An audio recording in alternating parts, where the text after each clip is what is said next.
Pol PP tertibkan pedagang kaki lima di Pasar 10 Ulu Palembang. Seorang bayi memiliki gejala stunting dibuang di teras rumah warga. Jelang Natal dan Tahun Baru, Kota Palembang melakukan operasi pasar.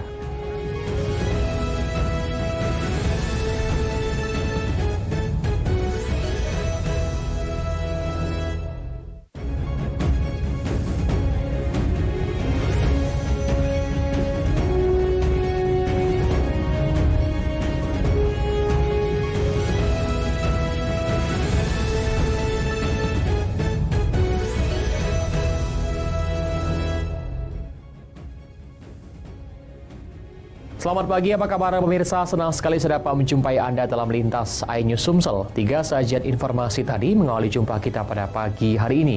Beragam informasi lainnya telah kami siapkan untuk Anda. Bersama saya, Ari Kristianto. Inilah Lintas iNews Sumsel selengkapnya.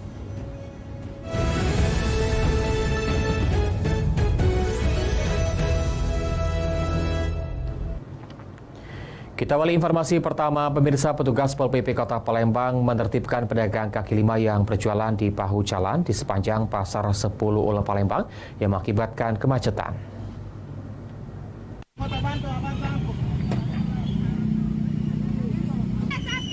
Petugas Pol PP Kota Palembang menertibkan pedagang kaki lima di kawasan Pasar 10 Ulu, Kecamatan Jakabaring, Kota Palembang.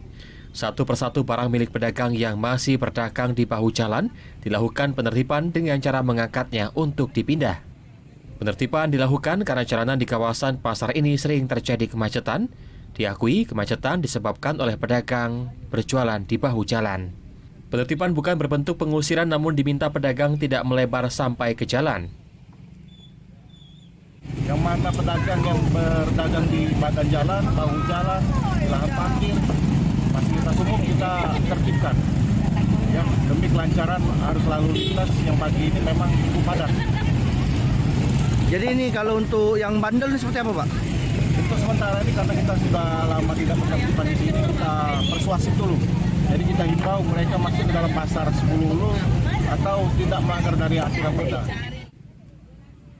Jika pedagang masih membandel dan berjualan di bahu jalan, petugas Pol PP akan membawa mereka ke kantor untuk dibuatkan teguran tertulis. Dari Palembang, Muhammad David, iNews melaporkan.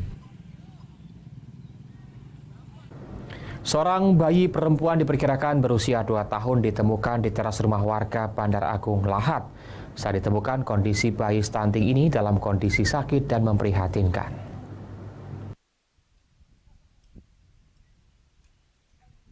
Warga yang tinggal di lingkungan bedeng PJKA Bandar Agung Lahat dihebohkan dengan penemuan bayi perempuan berusia 2 tahun yang dibuang oleh orang tuanya di depan teras rumah warga. Saat ditemukan bayi dalam kondisi kurang sehat dan kemudian oleh warga, bayi malang ini dibawa ke rumah sakit untuk diberikan perawatan.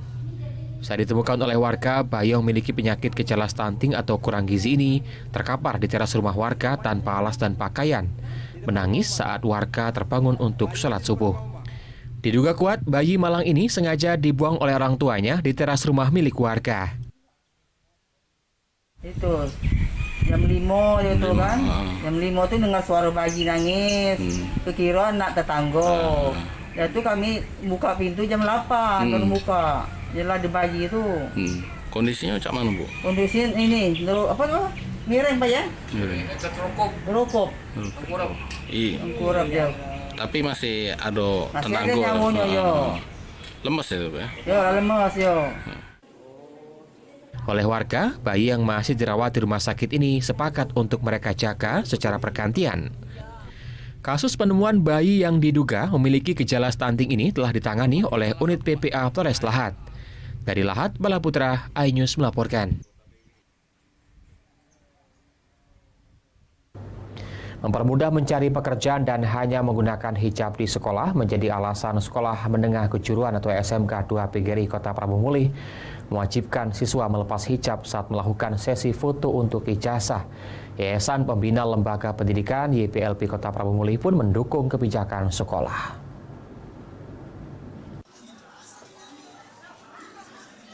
Wakil Ketua Yayasan Pembina Lembaga Pendidikan atau YPLP Kota Prabu Mulih memberikan pembelaan terkait siswa melepas hijab saat pengambilan foto untuk ijazah sekolah.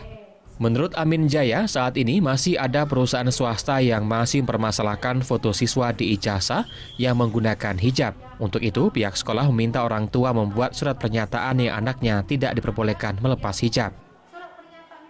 Alat dia itu tidak terlihat seperti telinga.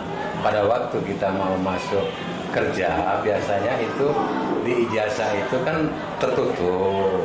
Kementerian mencabut aturan itu, Pak. Iya betul, ada beberapa.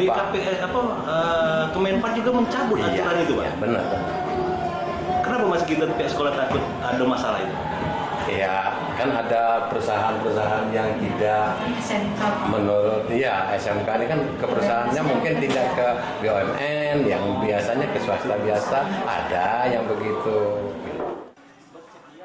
Sebelumnya, orang tua siswa kelas 12 SMK PGRI 2 Prabu Mulih mengaku keberatan dengan peraturan sekolah yang mewajibkan anaknya buka jilbab saat berfoto. Dirinya yang tak setuju pun diharuskan menandatangani surat pernyataan bermaterai yang disediakan oleh pihak sekolah. Sementara itu, pihak sekolah SMK PGRI 2 Prabu Mulih, Amri Prakasa mengatakan jika hijab dilepas atas kemauan siswa sendiri. Selain itu, pihak sekolah tidak mengakui meminta orang tua siswa untuk menandatangani surat pernyataan, namun hanya sebatas himbauan saja. Dari Prabu Mulih, Beri Brima, iNews melaporkan. Beralih ke informasi lainnya, telantarkan anak dan istri seorang anggota polisi dari Polres Lubuk Linggau divonis hakim 1,5 tahun penjara oleh Pengadilan Negeri Palembang. Dalam persidangan, anggota polisi berpangkat Inspektur 1 ini terbukti telah melakukan KDRT dan menelantarkan 6 anak dan istri sahnya demi wanita lain.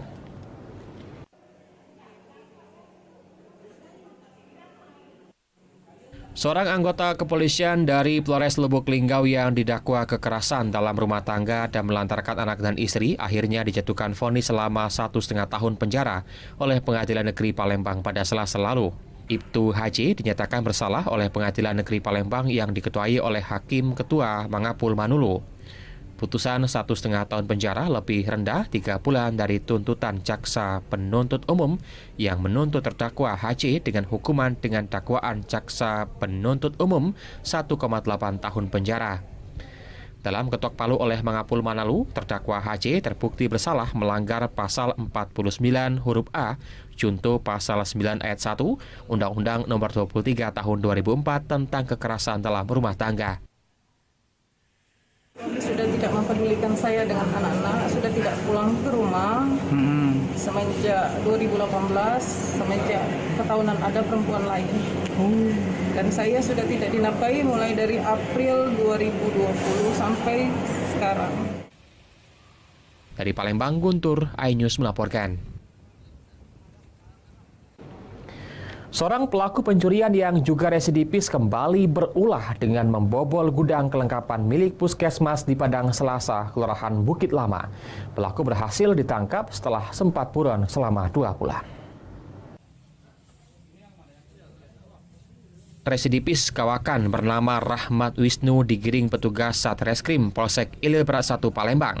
Pelaku Rahmat Wisnu ditangkap karena telah membobol gudang kelengkapan milik Puskesmas di Padang Selasa, Kelurahan Bukit Lama. Ikut diamankan sejumlah barang bukti elektronik hasil pencurian yang sebagian besar telah dijual oleh pelaku seperti komputer, printer, dan kaca ventilasi. Tersangka mengaku membobol Puskesmas tersebut karena tak ada uang.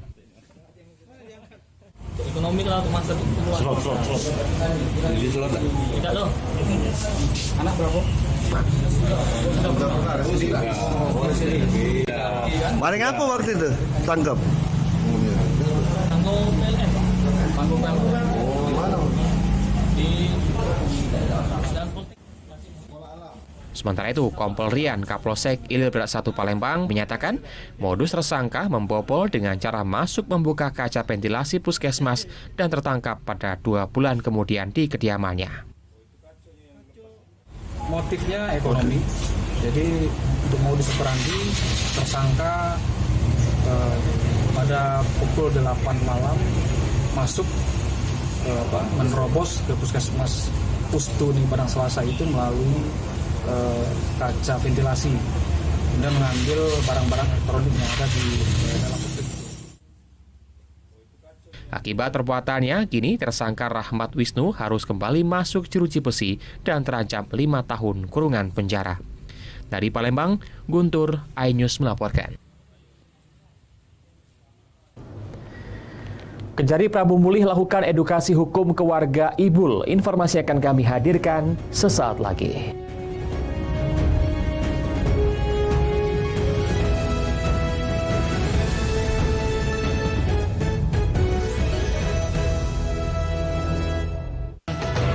Primadona Pantura, segera di MNC TV. Udah mulai ini saya cuma sama anak-anak aja. Maksudnya? Udah mulai.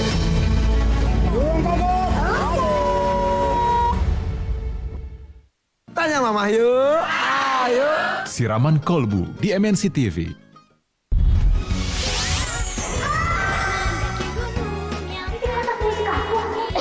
Lagi nyari anak saya. Tadi adanya pamitan, cari uang. Mentari dan Jini, hanya di MNC TV.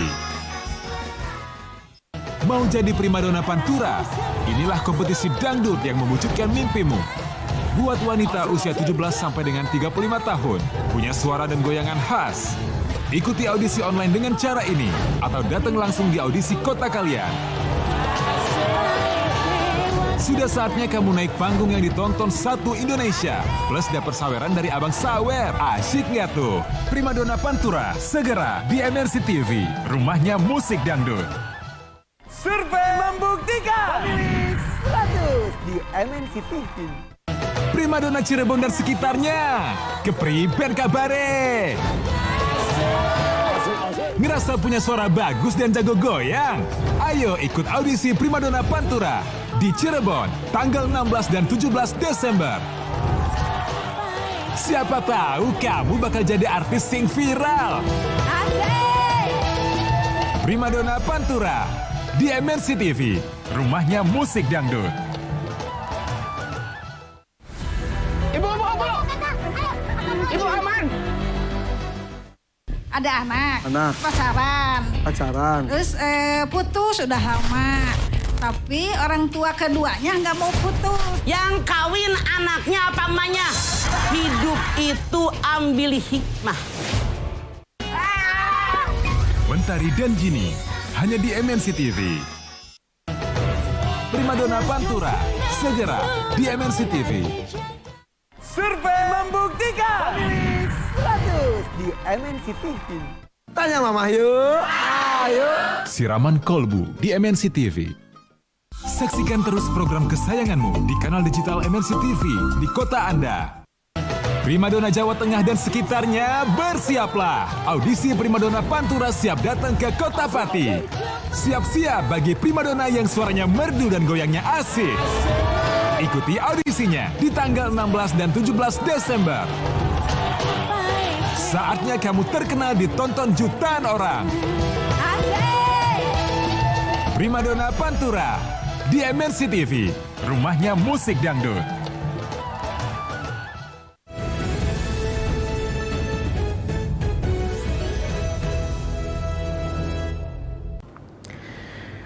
Terima kasih Anda masih bersama kami di Lintas iNews Sumsel. Pemirsa, untuk meningkatkan daya beli masyarakat dan pengendalian inflasi di Kota Palembang, pemerintah kota menggelar operasi pasar beras murah.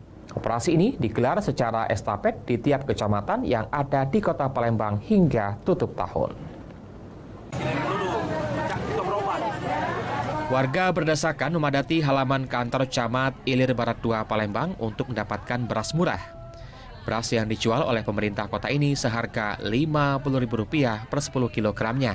Harga tersebut cukup jauh dari harga pasar yang dijual dengan harga sekitar Rp9 sampai Rp11.000 per kilogramnya. Pemerintah Kota Palembang melalui Dinas Perdagangan yang bekerja sama dengan Bulog menyediakan 20 ton beras di setiap kecamatan.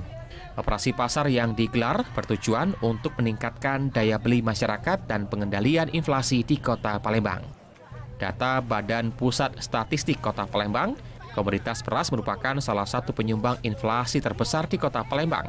Operasi pasar ini juga merupakan upaya pemerintah menyambut Hari Besar Natal dan Tahun Baru 2023. Jalannya operasi pasar ini dipantau langsung oleh Wakil Wali Kota Palembang, Fitrianti Agustina. Semua ini tentu dalam rangka untuk membantu masyarakat, dan selama COVID-19 ini memang banyak sekali masyarakat yang terdampak. Mudah-mudahan dengan bantuan peralatan, beras murah, dan juga ada bantuan berupa infrastruktur dari Perkintan, harapan kita giat perekonomian di Kota Palembang semakin berkembang, semakin maju, semakin pesat, sehingga pandemi COVID-19 juga seiring waktu kan memang sudah mulai reda, sehingga segala sesuatunya bisa kembali normal. Jadi untuk mekanisme untuk masyarakat itu untuk di wilayah Kota Palembang khususnya tempat operasi beras murah dengan membawa KK di lokasi. Ya, salah satunya tujuan kita untuk meningkatkan daya beli masyarakat dan upaya dalam rangka pengendalian inflasi Kota Palembang, karena komoditas beras ini salah satu penyumbang inflasi di Kota Palembang.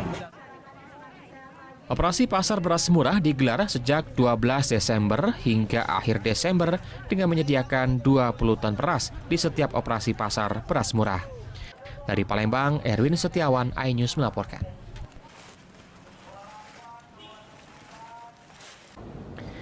Kejaksaan Negeri Kota Prabu Mulih melalui mobil layanan hukum memberikan layanan konsultasi hukum gratis bagi masyarakat di Kota Prabu Mulih yang dipusatkan di pemerintahan kelurahan dan desa.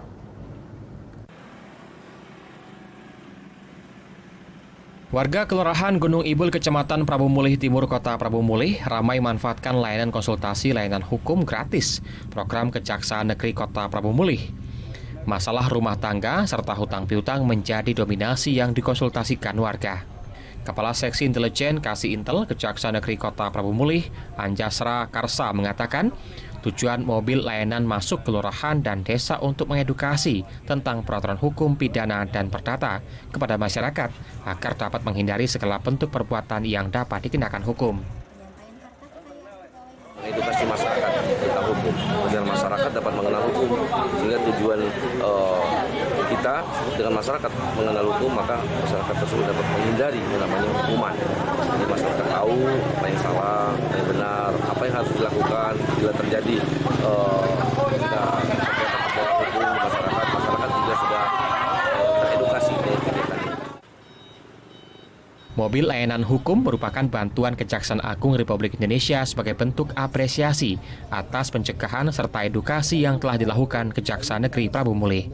Sebelumnya, melalui program layanan Kiai yang ditempatkan di City Mall, diadakan setiap hari Kamis. Tak sedikit warga berkonsultasi seputar permasalahan hukum yang dihadapi sehari-hari. Dari Prabu Mulih, Berry Brima, iNews melaporkan. Ratusan santri yang tergabung dalam relawan santri dukung Ganjar wilayah Sumsel menggelar sholawat dan doa bersama di Sembawa Banyuasin pada Minggu kemarin. Para santri tersebut optimis Ganjar mampu membawa kesejahteraan untuk bangsa dan moderasi beragama.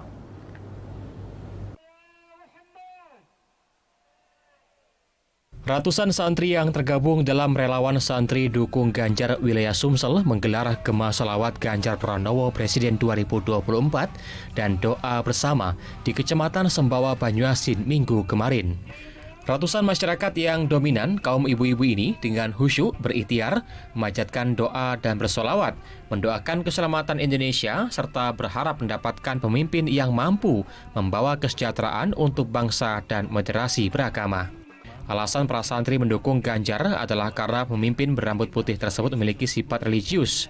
Kedekatan Ganjar dengan para ulama dan pondok-pondok pesantren di Pulau Jawa Tengah telah menjadi ciri yang melekat pada diri Gubernur Jawa Tengah ini. Koordinator wilayah Sumsel Santri Dukung Ganjar, Faisal Tanjung menyebutkan, Ganjar optimis mencalonkan diri dalam Pilpres 2024 mendatang. Sementara itu, para relawan berkomitmen untuk terus mengkonsolidasikan dukungan terhadap Ganjar dari kalangan santri di berbagai kabupaten di Provinsi Sumatera Selatan.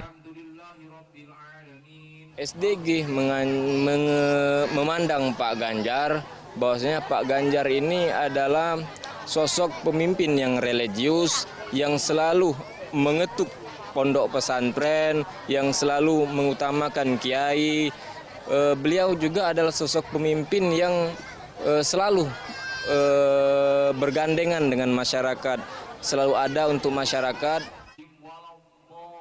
Dilakukan juga sosialisasi program kerja Gubernur Jawa Tengah tersebut, seperti pada tahun 2022, total dana hibah yang telah diberikan Ganjar senilai 107,1 miliar rupiah untuk 2.201 lembaga pendidikan keagamaan. Dari Palembang, Muhammad Riza Palepi, iNews melaporkan. Pemirsa, informasi tadi sekaligus mengakhiri perjumpaan kami pada pagi hari ini. Jangan lewatkan lintas iNews Sumsel Senin sampai Jumat pukul 5.30 waktu Indonesia Barat. Saya Ari Kristianto mewakili teman-teman yang bertugas mengucapkan terima kasih atas kebersamaan Anda. Selamat pagi dan selamat beraktivitas.